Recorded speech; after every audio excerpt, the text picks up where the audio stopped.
Jones on the GCN Radio Network.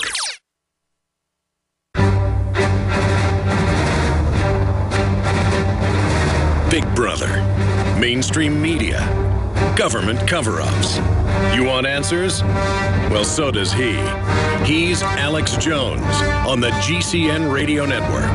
And now, live from Austin, Texas, Alex Jones.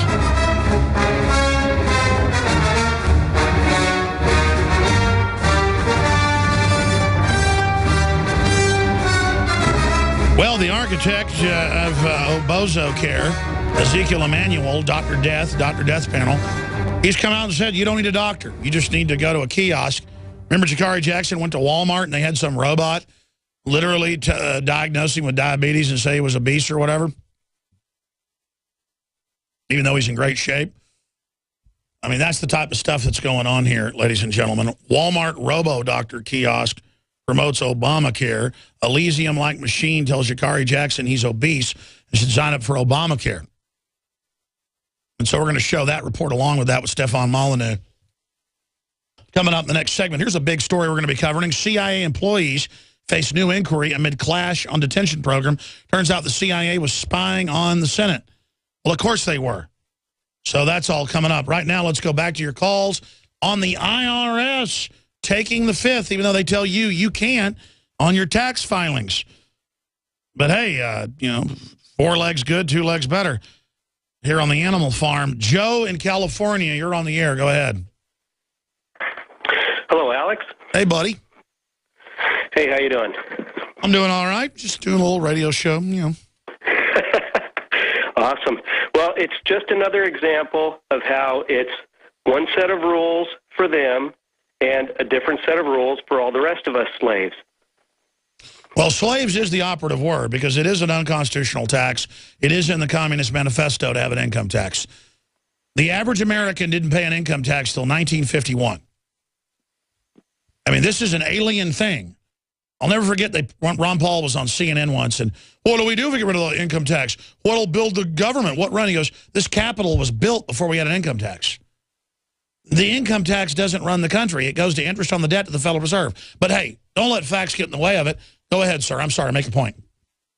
Well, you know, here's the thing.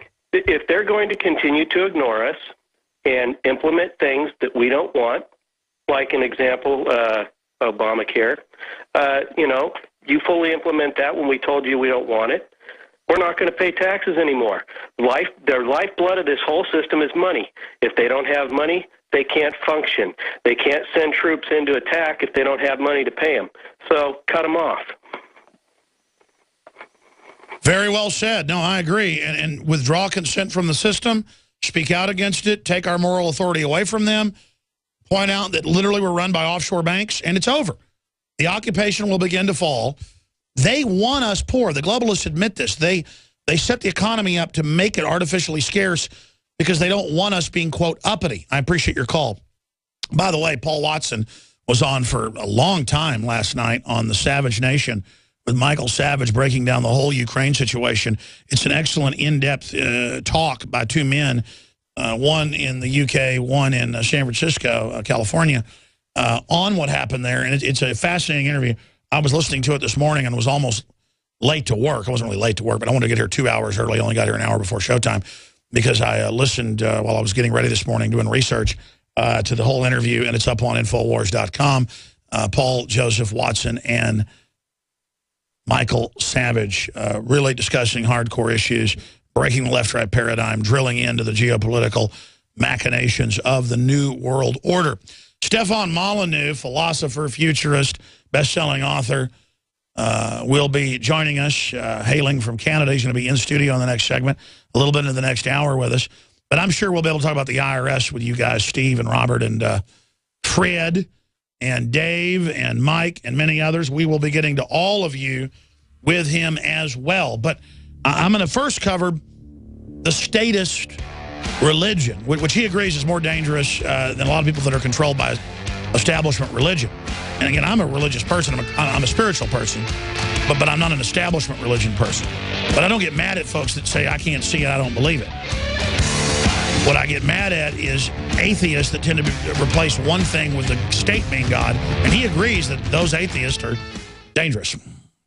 Stefan is here in Texas going around on tour, best-selling author from Canada, and I wanted to get him in here to talk about his futurist view on the world and where things are going, but to also go over some of the contemporary news that is unfolding in the world today.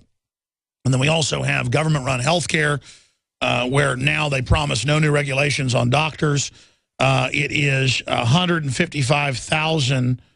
And the coming changes are vast. The number of codes will explode from 17,000 under the current system to 155,000 under the new one, according to the Centers for Medical and Medicine Services. And it's designed to totally destroy all free independent medical centers, doctors, you name it, all the smaller clinics and hospitals. It was written by big hospitals and foreign insurance companies and offshore insurance companies to totally shut everything down but them. It's a monopoly takeover to take you from 40 hours to less than 30 hours a week, to not cover pre-existing conditions. Government being involved with corporations screwed up our health care. If you think it was already bad, it was the best 50 years ago here in the U.S., hands down, not debated. Royalty came here from around the world. Now it's going to be the worst. So the Weekly Standard has those numbers.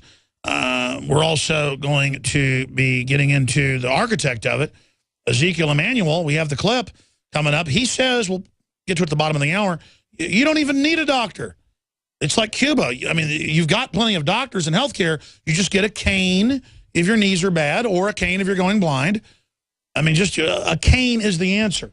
So everybody's like, I want the healthcare like England. You ever watch the parliamentary stuff on C-SPAN where they admit 18 months to get a broken leg fixed and stuff? I mean, wow, you folks, you're really in for a rude awakening. Just like we told you Obamacare would increase your prices. We're going to get into this move to disarm people as well, and the whole climate change push for taxation. Just a bunch of news with our guest. And Hillary Clinton calls Vladimir Putin Hitler, takes one to know one. This is all coming up with Stefan Molyneux. And again, he is the founder and host of Free Domain Radio, one of the largest and most popular philosophical shows in the world, with more than 2,400 podcasts, 10 books, and 50 million downloads. That's an old bio. It's more than that now. And he spread the cause of liberty, philosophy to listeners throughout the world.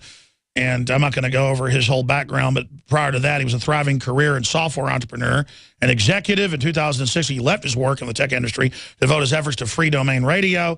Now a self-identified full-time parent and philosopher or thought criminal, Stefan speaks regularly at liberty-themed events across North America and South America.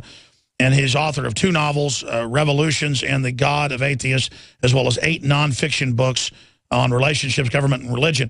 And freedomainradio.com is his site. Again, I'm your host, Alex Jones. If you just joined us with Infowars.com, you can follow us on Twitter at RealAlexJones. Before I go anywhere, I want to thank you for coming to join us. Oh, it's my pleasure. Thank you so much for having me. I'm actually in town for the Texas Bitcoin Conference tomorrow.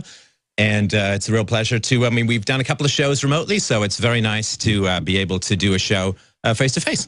Well, it's good to have you here, brother. Now, there's so much I want to throw out, but I want to cover the waterfront here. Yeah. Quantifying, because I know you're a smart guy when it comes to history. That's why I like having you on, because I'm somewhat of a history novice myself. Looking at the wider spectrum, I believe undoubtedly we're in the bottom of a very decadent phase in the cycle. But coming out of that could be renaissance. I want to see, A, if you agree with that. B, what do you expect the statists, who are the biggest religion in the world, versus one of the other largest religions, the liberty lovers, you know, who just are into humans and human empowerment? Call it a religion if you want. Point is, humans tend to organize in that fashion. What do we do, and what's going to happen as the statists discover it's not delivering, it's a fraud, it's a lie? They tend to double down and call for 100% taxation. The taxing class tends to start engaging in tax fraud, where you have a $3,000 truck and they say, we say it's worth $30,000. That's now happening to friends of mine who have like 93 Chevy Silverados. And then the state just says, sorry, pay that. We're not giving you your sticker. This is happening everywhere. What's going to happen as they double down historically? What comes out of that? What are they going to go through with the singularity stacked on top of it, with all the societal crises and all the and super bugs and like everything coming to a head? What do you expect to happen? Well, violence, of course, is an addiction, and most addictions have to run their course. You know, most people who get involved in addictive behavior end up escalating and escalating and escalating, and our focus on trying to use government violence to solve complex social problems, I think you're right. It's in its death throes. I mean, how much further can it go? I mean, taxation, if you count debt and so on, and you count all this scaled taxes all embedded in your income and in your bills and in your regulations and so on, 60, 70, 80%, who even knows what it is? How much bigger, how much more powerful can it get? How much more debt can a country run into? How many more military bases can the United States have overseas? I think we're reaching the end mathematically and morally of this focus on trying to use the state to solve social problems. The idea that you can solve social problems voluntarily and peacefully and virtuously and cooperatively is an Enlightenment idea that got eclipsed by the progressive movement, the communist movement, the socialist movement of the 20s, where a whole bunch of people said, who claims the moral high ground. Yeah, claim the moral high ground. We can solve poverty. We can solve illness. We can make everybody educated. We can teach the poor. And now, I mean, the whole thing is completely unraveling. You don't